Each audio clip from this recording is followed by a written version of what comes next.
Ministère Bethesda. Ministère Bethesda. Ministère Bethesda. Bonjour la famille.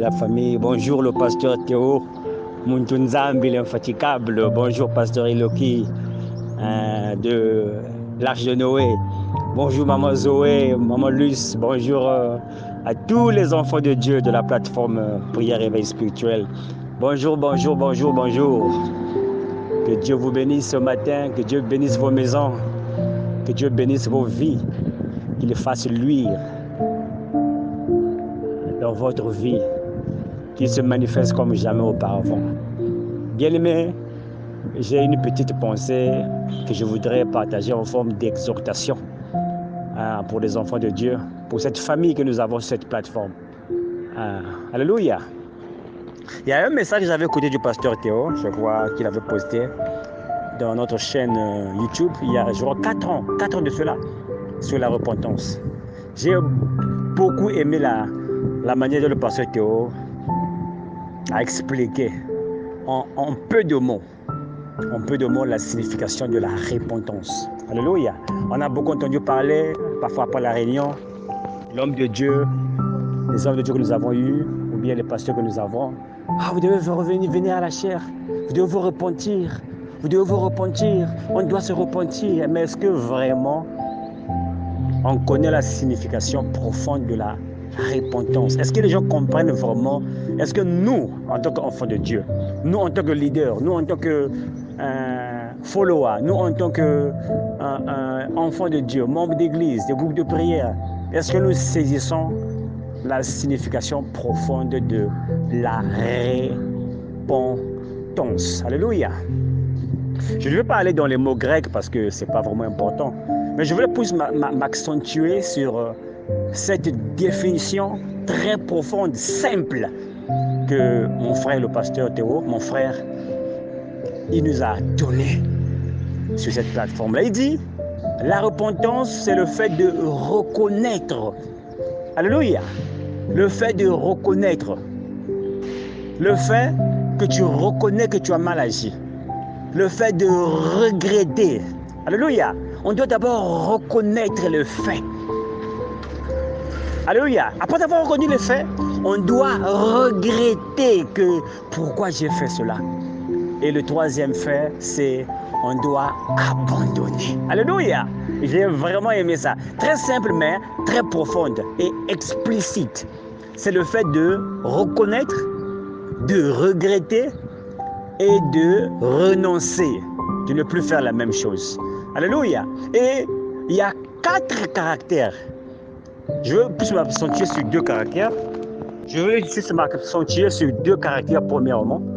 C'est aussi, ces gens-là font partie de groupes de frères et de ceux que nous avons dans nos églises.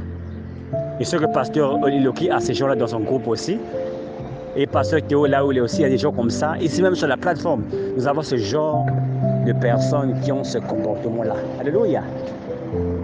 C'est le cas que nous avons dans Genèse chapitre 3. Le fait que Dieu, lorsque Dieu parle à Adam et Ève, pour moi c'est comme l'Esprit de Dieu qui entre dans un serviteur de Dieu et qui est en train de faire des réprimandes à l'assemblée. Et Adam et Ève et tout le reste représentent les membres de l'église. Je représente le jardin d'Éden comme une assemblée où il devait avoir l'harmonie, comme on voit dans les livres des Actes, où la Bible dit qu'ils avaient tout en commun. Ils étaient en paix, en communion. C'est ça le jardin d'Éden. Et ici on voit l'homme de Dieu qui est loin de l'Esprit de Dieu, comme Dieu s'adresse à Adam et à Ève dans le jardin d'Éden, qui fait une réprimande ou bien qui parle à Adam. Adam, qu'est-ce que tu as fait? Alléluia. Et Adam, qu'est-ce qu'il dit à Dieu? Ce que j'ai fait, ce n'est pas parce que j'ai voulu faire cela, mais c'est ma femme qui m'a incité à faire cela. Et pourtant, Adam savait ce qu'il devait faire. Dieu lui avait dit de ne pas désobéir, de ne pas toucher à l'arbre, de ne pas manger à l'arbre. En résumé, de ne pas désobéir. Mais lorsque Dieu fait face à Adam, Et au lieu qu'Adam reconnaisse que, ah Seigneur, j'ai mal agi. Alléluia. Et qu'Adam regrette ce qu'il a fait. Et qu'Adam renonce ce qu'il a fait. Il donne de la faute à quelqu'un d'autre. C'est à cause de ma femme que j'ai fait cela. Et lorsque Dieu s'adresse à la femme a dit que c'est à cause du serpent. Et nous avons... Et le deuxième exemple que je voudrais prendre, ce sont les gens qui blâment Dieu. Parce que si nous avons dans Genèse chapitre 3, nous avons l'exemple des gens qui blâment les autres. Ça, c'est la première catégorie. Des gens qui blâment les autres pour leurs erreurs. Qui ne veulent pas, en d'autres termes, qui ne veulent pas prendre les responsabilités de leurs erreurs. Alléluia. Qui se justifient bien que la chose est faite. Bien qu'il sait que ce qu'il fait est mauvais, mais parce qu'il a fait, il veut se sentir juste et faire porter le tupoï à une autre personne. Et nous avons dans 1 Samuel chapitre 13 le cas des gens qui blâment Dieu. Parce que ici, Saoul était en train d'attendre que le prophète Samuel arrive. Ici, le prophète Samuel représente l'intervention de Dieu dans nos situations. Alléluia. Parce que le roi Saül était en difficulté.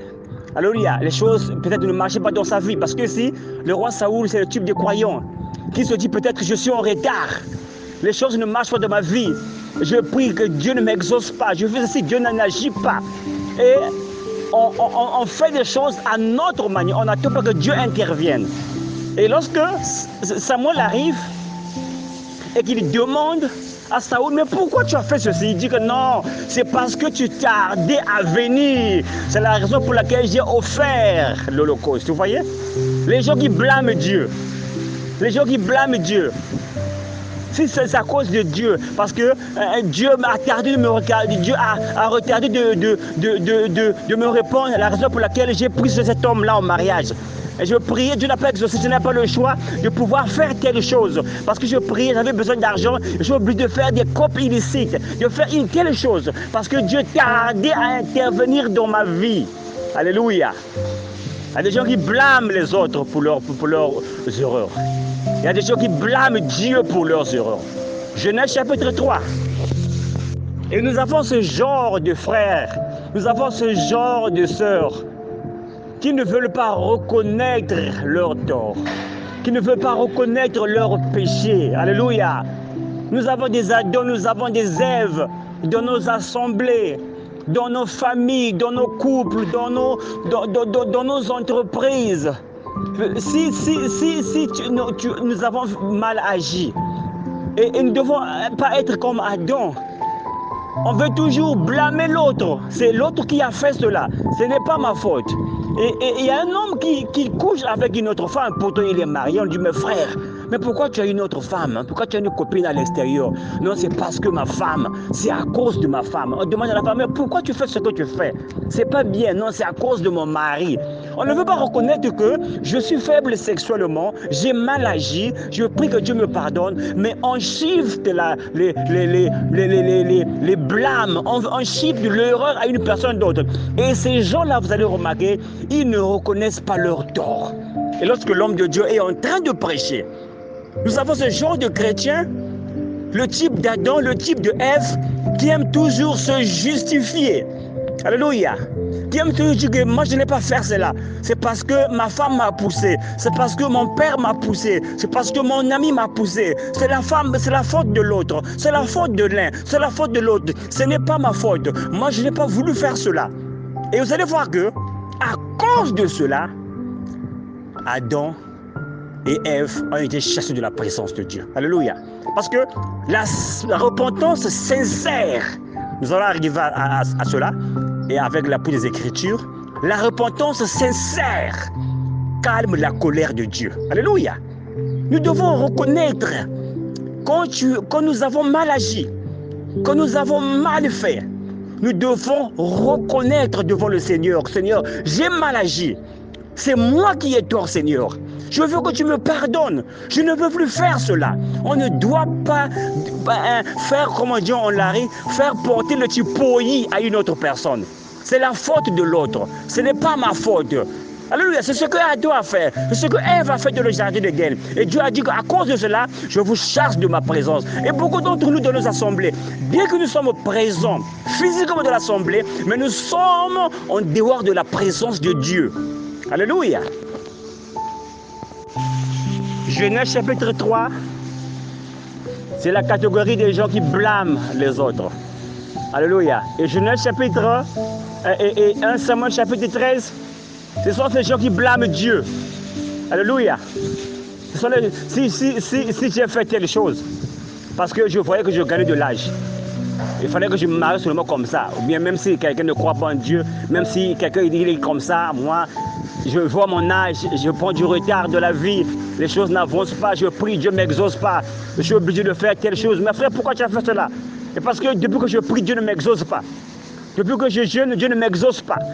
Et on blâme Dieu. Et cette catégorie de gens, ils sont des gens aussi qui ne demeurent pas dans la présence de Dieu. Parce que Saoul a été rejeté par Dieu. Adam et Ève ont été rejetés de la présence de Dieu. Parce que ces gens-là sont les gens qui ne connaissent pas la valeur de la repentance. Nous avons en masse ce genre de gens dans nos groupes de prière. Alléluia. Ces gens-là ne sont plus dans la présence de Dieu. Ces gens ne sont plus en communion avec Dieu.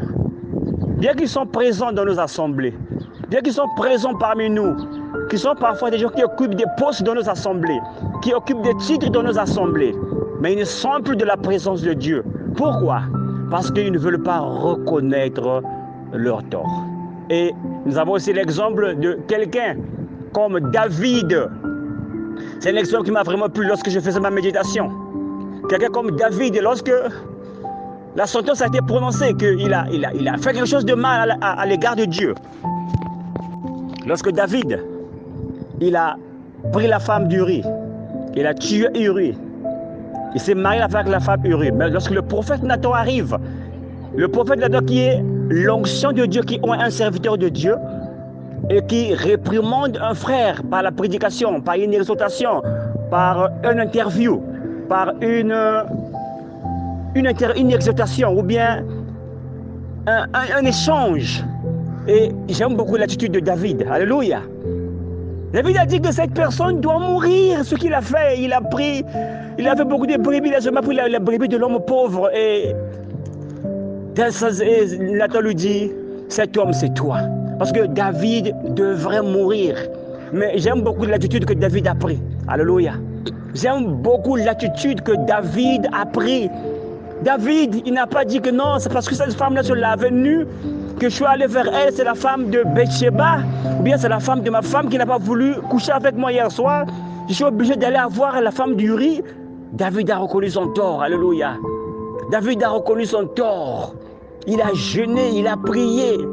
Bien-aimé. Alléluia. Et cela, cette attitude de repentance, cette attitude de regret, de reconnaître que j'ai mal agi, que ce que j'ai fait c'est mauvais. Bien-aimé, David n'est pas mort. Mais la sentence a été réduite à ce que nous connaissons tous. L'inceste qui est rentré, la mort qui est rentrée, il a perdu son trône.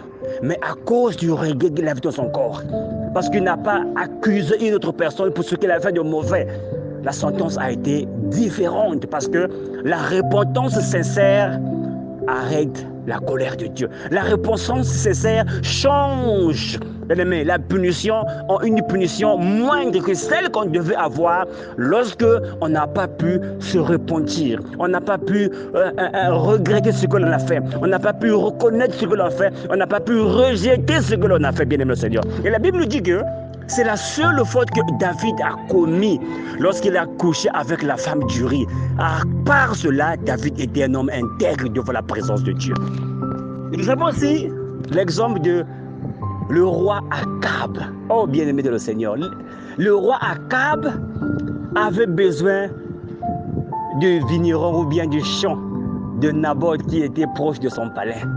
Et il a appelé Naboth. Je veux avoir ce champ-là. Naboth a dit que je ne pourrai jamais vendre l'héritage de mes parents. Bien aimé, ça c'est un sujet d'une autre exhortation. Il a dit que je ne pourrai jamais vendre l'héritage de mes parents. Oh, j'aime ce message-là. Je me suis déjà conduit à prêcher sur ça, mais c'est une parenthèse, bien aimé de le Seigneur. Et lorsque le roi rentre à la maison, la Bible déclare qu'il n'a pas mangé. Son contenu avait changé. Sa femme lui arrive et dit: ah, mais qu'est-ce qui ne va pas? Pourquoi tu n'as pas mangé? Il a dit que non, Naboth n'a pas voulu me vendre ce verger. Et il a dit que c'est l'héritage, ses parents. La femme a dit que non, t'en fais pas. La sorcière Jézabel a dit que non, moi je vais m'arranger. Elle a fait ses manigances et Naboth a été tué. Et il a pris le champ. Lorsqu'il descend pour aller vers ce champ, oh bien-aimé, voilà l'homme de Dieu qui arrive. Voilà la sentence de Dieu qui est déclarée sur le roi Akab. Alléluia. Voilà la sentence de Dieu qui est déclarée sur Akab. Paf, paf, paf, paf. Oh bien-aimé, alléluia. Regardez ce que Akab a fait. Oh bien-aimé, il y a un pouvoir dans la repentance, bien-aimé le Seigneur. Ce que je voudrais apporter à l'attention des enfants de Dieu, ne nous justifions pas lorsque nous avons mal agi devant le Seigneur. Ne blâmons pas les autres, ne blâmons pas le Seigneur. Ça veut dire que Akab s'est humilié devant le Seigneur. Akab a déchiré ses habits, il a mis le sac, il a pris la cendre, il a même changé la manière de marcher. Oh, il a touché le cœur de Dieu. Bien-aimé, la repentance sincère touche le cœur de Dieu. Alléluia. Lorsque tu reconnais ton péché et que tu regrettes ton péché, bien-aimé le Seigneur, et que tu rejettes ton péché, bien-aimé le Seigneur, il y a un pouvoir. Il y a un pouvoir qui se dégage dans cela. Cela touche le cœur de Dieu Tout-Puissant, bien-aimé Seigneur. Peu importe la sentence qui a été prononcée sur toi, mais lorsque dans ton cœur, que tu as reconnu, Seigneur, j'ai mal agi. Seigneur, je regarde ce que j'ai agi. Seigneur, je me promets de ne plus faire une telle chose. Bien-aimé, Dieu a dit au prophète, je crois que c'est le prophète, je ne me rappelle pas, mais je vais poster l'écriture. Dieu a dit: tu as vu comment Akab s'est humilié? Oh, bien-aimé, lisez la parole. Dans le livre de 1 roi, je ne me trompe pas. Tu as vu comment Akab s'est humilié devant moi? Et pourtant la sentence était déclarée. Il dit qu'il va lui dire, alléluia, va lui dire que ce malheur n'arrivera pas pendant sa vie. C'est pendant le règne de ses enfants. Voyez, la repentance sincère. La Bible déclare: si nous reconnaissons nos péchés, il est fidèle et juste de nous pardonner. Mais celui qui cache son péché, celui qui couvre son péché, ne prospère pas, bien-aimé. C'est quelque chose que tu as fait qui est mal. Tu sais que la parole de Dieu condamne cette chose-là, bien-aimé de le Seigneur. Tu sais qu'il y a un élément que tu as introduit. Tu as introduit le lingot d'or. Tu as pris la statue de Laban. Tu as caché cela, bien-aimé le Seigneur. Tu as pris les lingots d'or. Tu as pris le manteau. Tu as caché cela. Alléluia, va vers Josué, dis que Josué, c'est moi qui ai fait cela. Va vers Jacob, Jacob dit que c'est moi qui ai pris la statue de mon père. C'est moi qui ai pris les lingots d'or. C'est la raison pour laquelle la marche a été arrêtée, qu'on avance plus en tant que peuple de Dieu. Ayons ce courage d'ouvrir nos cœurs devant le Seigneur, de dire que Seigneur, j'ai mal agi. Seigneur, je regrette ce que j'ai fait et je ne le ferai plus. Ne soyez pas ces chrétiens bien-aimés qui jettent l'erreur sur les autres, comme Adam a fait, comme Ève l'a fait, comme aussi, bien-aimé de le Seigneur, notre bien-aimé le Seigneur, Saoul l'a fait dans 1 roi chapitre 13. Dans 1 roi chapitre 13. C'est parce que tu prends du retard. Les gens qui accusent le Seigneur parce qu'ils ne répondent pas à leurs prières, raison pour laquelle ils font ce qu'ils font, ils vivent comme ils vivent. Les gens qui accusent les autres, bien-aimés. Reconnaissons nos péchés, bien-aimés. Répondons-nous sincèrement, bien-aimé Seigneur. Aujourd'hui, parfois, tu vis le blocage. C'est à cause de la manière dont tu adresses ces situations. Tu ne veux pas reconnaître ce que tu fais est mal ou bien ce que tu as fait est mal. Et cela bloque la présence de Dieu dans ta vie. Cela, tu es sorti de la présence de Dieu. Tu es sorti du jardin de Dieu. Tu as abandonné ton trône. Tu as été détrôné, bien-aimé le Seigneur. C'est parce que tu n'as pas pu te repentir. La repentance sincère arrête la colère de Dieu. Que Dieu vous bénisse ce matin. Ma prière que ce message arrive au cœur d'un enfant de Dieu et qu'il se repente sincèrement, qu'il reconnaisse ses péchés. Seigneur, j'ai mal agi. Seigneur, j'ai tort. Seigneur, je n'ai pas dû faire ceci. Je n'ai pas dû faire cela. Aujourd'hui, parfois, tu traverses des blocages. Les choses ne marchent pas. C'est parce qu'il y a quelque chose que tu n'as pas réparé avec le Seigneur. Il y a un élément qui est encore en suspense. Bien aimé le Seigneur, tu es dans la position d'Adam, tu es dans la position d'Ève et tu es dans la position du roi Saoul. Ce que Dieu attend de toi ce matin, c'est que tu te répandes. C'est que tu reconnais ce que tu as fait de mal. C'est que tu regrettes ce que tu as fait de mal et que tu abandonnes et que tu promettes au Seigneur d'abandonner cette vie-là, d'abandonner cette chose-là. Et le Dieu de miséricorde, qui est lent à la colère, riche en bonté, bien-aimé, alléluia, va te donner une nouvelle chance. Parce que nous servons le Dieu de la seconde chance. Que Dieu vous bénisse. Amen.